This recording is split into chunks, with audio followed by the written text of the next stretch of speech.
पहली भक्ति संतों का संग। संत का अर्थ क्या है? जिसके पास बैठने से मन आनंदित हो जाता हो, प्रफुल्लित हो जाता हो और आपके अंदर सद्विचार उत्पन्न हो जाते हो, कोई भी हो, वही सज्जन है महाराज। कि मन में निगेटिव भाव को उत्पन्न ही ना करने दे, समझ लीजिए वह साधना का बल है। बिना साधना के बल से वह संभव ही नहीं है।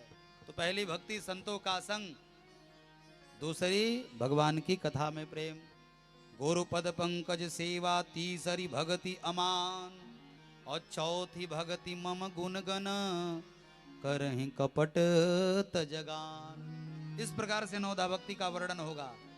भागवत में ध्रुव जी महाराज अपने पिताजी से, प्रहलाद जी कहते हैं, प्रहलाद जी महाराज से जब हिरण्यकशिपु ने पूछा कि तुम विद्यालय में क्या पढ़ते हो, तुमने क्या सीखा, तब प्रहलाद जी ने कहा श्रवणम कीर्तनम विष्णु स्मरणम पाद सेवनम अर्चनम वंदनम दास्य सख्य आत्म निवेदनम, सख्य आत्म निवेदनम।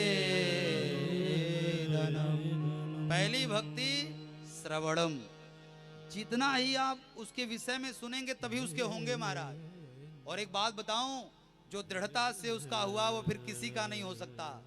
सूरदास जी महाराज उनके हुए तो बिना नेत्र के परमात्मा का दर्शन हुआ। बाबा हुए तो मानस रूपी दिव्य ग्रंथ की उन्होंने रचना कर दी। मीराबाई, मैं एक निवेदन करूं, मीराबाई के पास आकर के दासियों ने कहा आज राजा आपको भगवान के प्रसाद के रूप में विष भिजवाने वाले हैं, संज्ञा भगवान के प्रसाद की होगी, आप उसका पान मत करिएगा।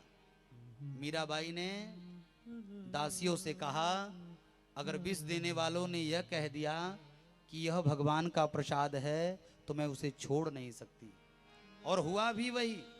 विष लेकर आए हुए लोगों ने कहा राजा ने प्रसाद भेजा, और मीराबाई सब कुछ जानने के बाद भी मीराबाई ने तक्षण हाथों में लिया और उसका पान कर लिया, और मीराबाई का कुछ नहीं हुआ महाराज।